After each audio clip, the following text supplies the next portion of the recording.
네, 그럼 여기서 성일광 고려대 중동이슬람센터 연구위원 모시고 중동 긴장 사태 자세히 알아보겠습니다. 어서 오세요. 안녕하세요.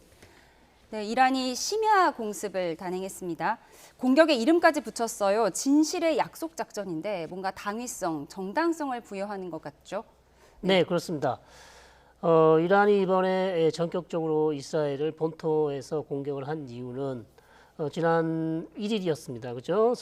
이달 초 이스라엘이 시리아 내 이란 영사관에 있는 이란 혁명수비대 네. 고위급 지도자들을 암살을 했고요. 이 공습으로 인해서 한 12명이 사망했습니다. 그중에 이제 최고위급, 즉 시리아에서 이란 혁명수비대의 작전을 지휘하는 인물이 사망했기 때문이죠.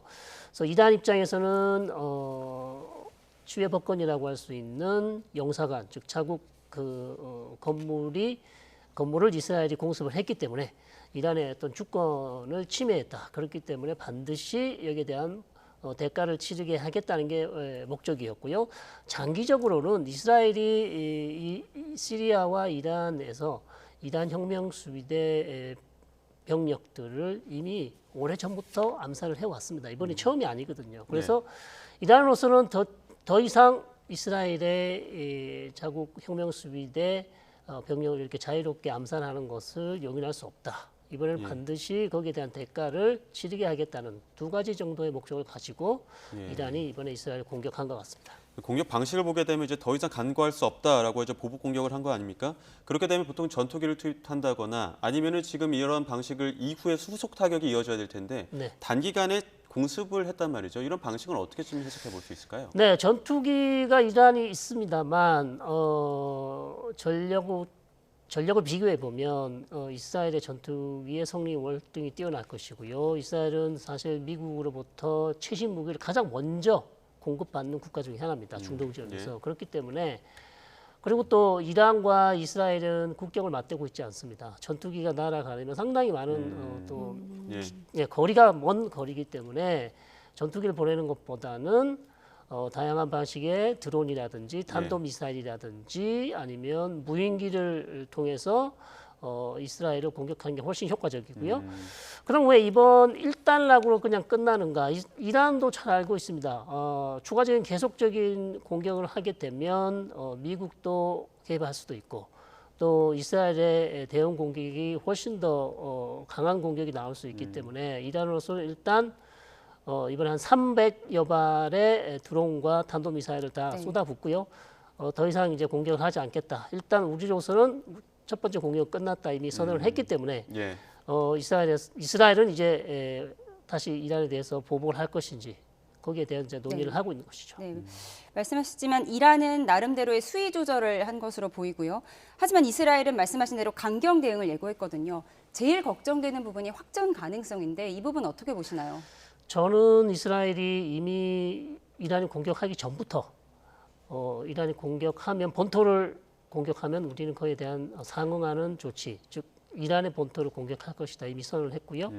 또 이란의 공격 이후에도 이미 추가적으로 계속해서 이스라엘 총리는 물론 이스라엘 정치인들이 이번 이란의 공격은 그냥 넘어갈 수 없는 사안이다.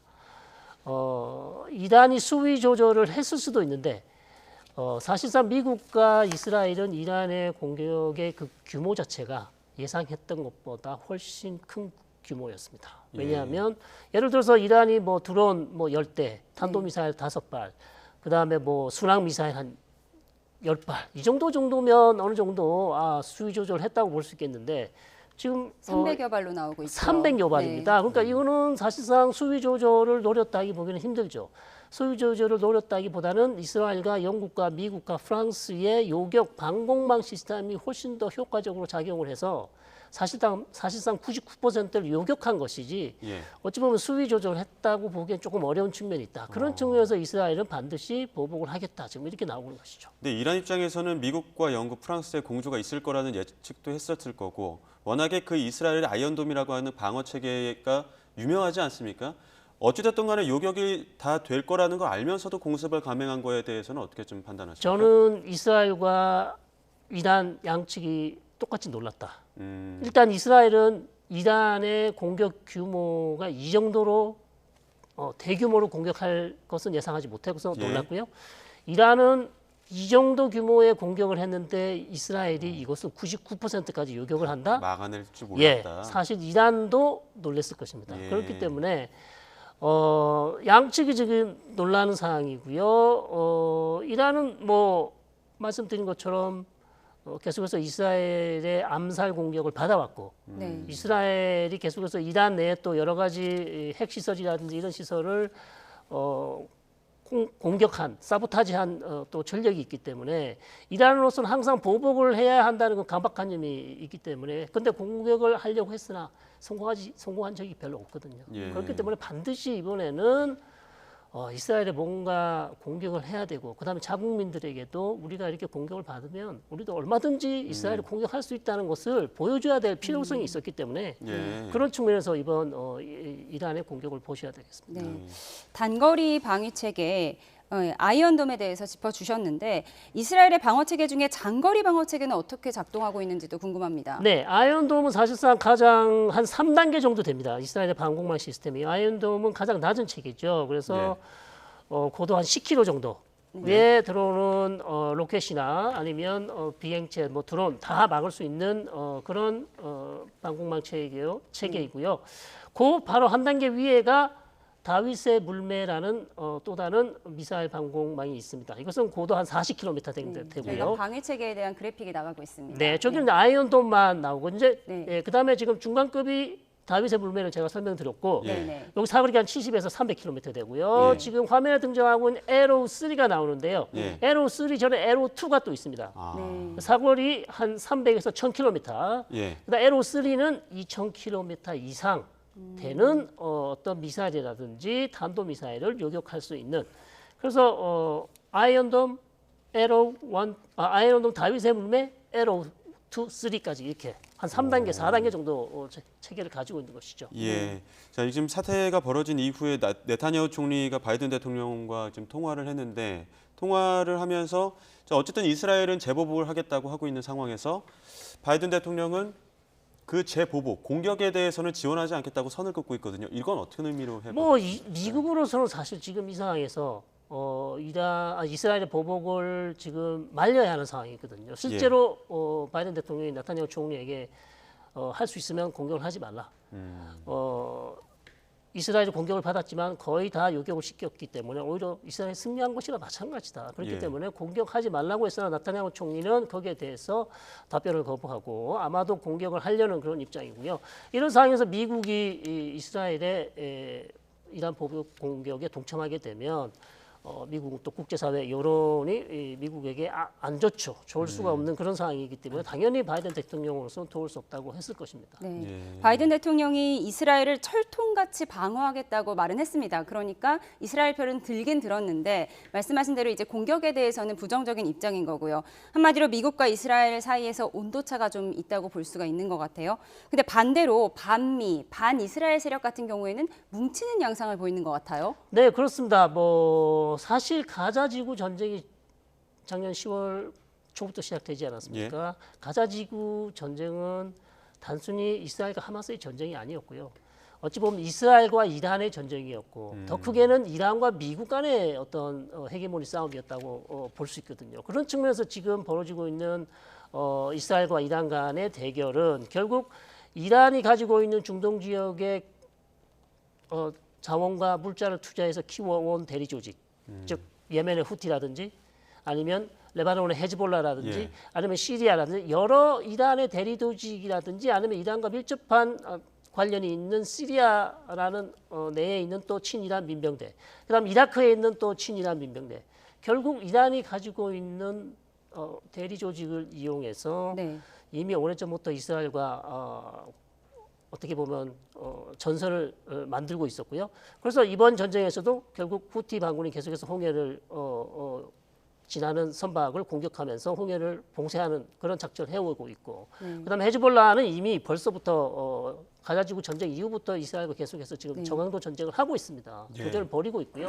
시리아에서도 또 친이란 민병대가 이스라엘을 공격하고 있고, 결국 미국과 이스라엘 그 반대편에는 이란과 이란의 대리 조직이라는 어떤 전선이 구축돼 있단 말씀이죠. 네. 그래서 이것이 앞으로도 전쟁이 끝나지 않으면 계속 갈 것입니다. 가자 지구 전쟁이 끝나야 일단락이 되는데 네. 지금 가자 전쟁이 언제 끝날지 알 수가 없는 것이죠. 그 대리 조직을 이용한 전면전으로 치달을 경우에 그러면 이제 미국 등의 서방의 대응도 어떻게 달라질 걸로 예상하시나요? 그렇습니다. 가장 지금 상상하기 싫은 시나리오 중에 하나인데요. 예를 들어서 이스라엘이 재차 공격을 하고 또 이란이 또 재차 이스라엘을 공격하면 이란이 혼자만 공격할 것인지 아니면 레바논의 헤즈볼라와 또 다른 이스라엘 주변에 있는 대리 조직들을 이용해서 일제히 다 같이 공격을 할 것인지. 규모가 커질 수밖에 없잖아요. 그렇죠. 그렇게 됐을 경우 이스라엘이 만약 위험에 빠졌을 경우 미국이 절대 가만히 있을 수 없는 것이죠. 예. 그러면 미국이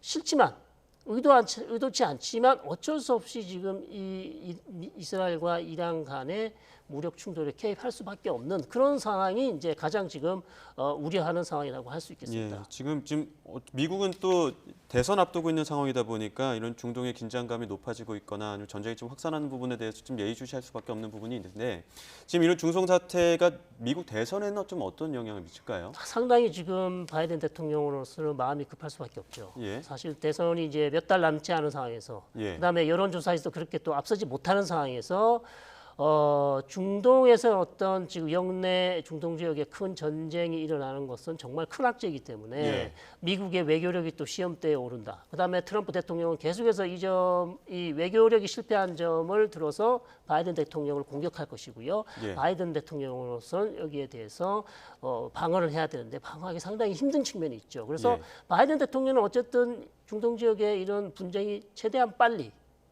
끝나는 것을 지금 원하고 있으나 안타깝게도 바이든 대통령이 원하는 방향하고 좀 되지 않고 있다. 그렇기 때문에 바이든 대통령의 선거에도 상당히 지금 악재로 작용할 가능성이 높다 이렇게 말씀드릴 수 있습니다. 예. 트럼프 후보가 약점으로 공격할 가능성도 있는 거죠. 그렇습니다. 당연합니다. 지금 벌써 트럼프 대통령은 이 모든 지금 중동 지역에 일어나고 있는 지금 불안정성은 결국 바이든 대통령의 리더십 아니면 바이든 대통령의 외교력 부재 때문에 일어난 일이다. 결국 내가 대통령이 되면 훨씬 더 잘할 수 있을 것이다라는 그런 점을 이제 부각을 시킬 가능성이 높죠. 예, 반대로 또 네타냐후 총리도 이스라엘 안에서는 그 여론이 좀 이전부터 좀 안 좋지 않았습니까? 지금 이러한 사태를 두고 네타냐후 총리에 대한 여론 좀 어떻게 좀 흘러갈까요?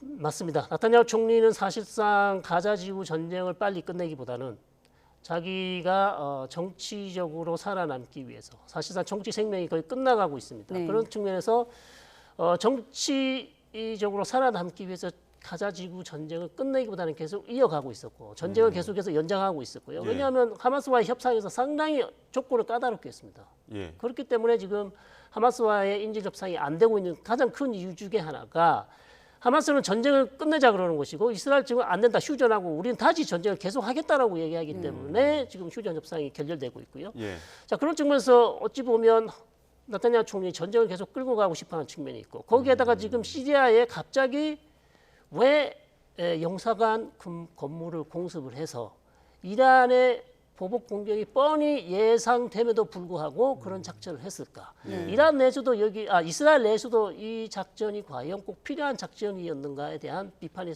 나오고 있습니다. 예. 지금 가자지구 전쟁이 한참이고 네. 북쪽 정세에서 헤즈볼라와도 지금 전쟁을 하고 있는 상황에서 다시 하나의 전선을 또 만드는 것이 과연 이스라엘 국익에 이익이 되는가? 결국 나타냐후 총리의 어떤 정치적 이해 관계 때문에 이익 때문에 지금 네. 또 다른 전선을 하나 더 만든 것이 아닌가라는 그런 비판도 나오고 있습니다. 이스라엘 입장에서는 울고 싶은데 때려준 격이다. 네, 이런 분석까지 나오고 있더라고요. 네, 그렇습니다. 네네. 국제사회 이야기를 좀 해보겠습니다. 유엔 안보리가 이스라엘 요청에 따라서 내일 긴급회의를 소집할 예정이라고 하는데요. 어떤 조치가 나올까요? 이스라엘이 일단 유엔 안보리 긴급 소집을 요구했고요.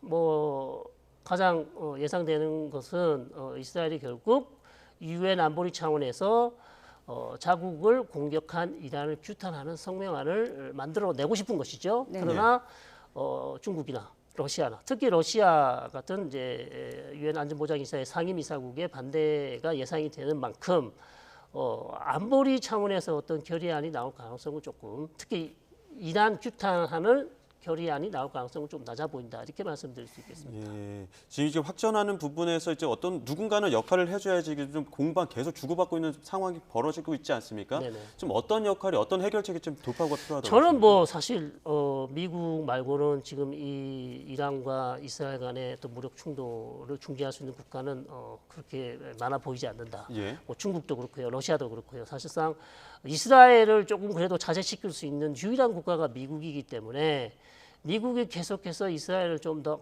강하게 압박을 해서 이란을 만약에 보복 공격한다면 그 수위를 좀 낮춰서 이란의 피해가 최소화시키고 그냥 이스라엘이 보복하는 신용만 하고 그냥 끝나는 방향.